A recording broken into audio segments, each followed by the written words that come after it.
Hello everyone. ఈరోజు మనం ఎంతో టేస్టీగా హెల్తీగా పాలకూర పప్పును చేసుకుందాము. అందుకోసం పావు కప్పు కందిపప్పును కడిగి పెట్టుకోవాలి, 2 కప్పుల పాలకూర, ఒక మీడియం సైజ్ ఆనియను, 2-3 టమాటాలు, 8-10 పచ్చిమిరపకాయలు, 1 టీ స్పూన్ కల్లుప్పు, హాఫ్ టీ స్పూన్ పసుపు, పావు టీ స్పూన్ ధనియాల పొడి, పావు టీ స్పూన్ కారం పొడి, తర్వాత ఇందులోకి హాఫ్ టీ స్పూన్ జీలకర్ర, 7-8 మెంతులు, చిన్న నిమ్మకాయ సైజ్ అంతా చింతపండును కూడా వేసుకోవాలి.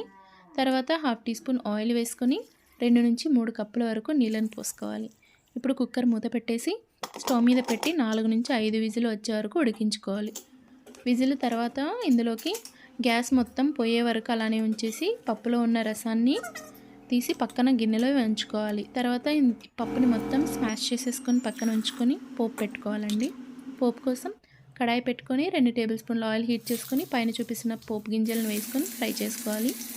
ఆనియన్స్ కూడా వేసుకొని ఫ్రై చేసి కొంచెం కరివేపాకు వేసి ఫ్రై చేసుకొని ఆ పోపును మొత్తం పప్పులోకి వేసేసుకోవాలి. అంతేనండి, సింపుల్గా ఉండే పాలకూర పప్పు రెడీ అయిపోయినట్టే.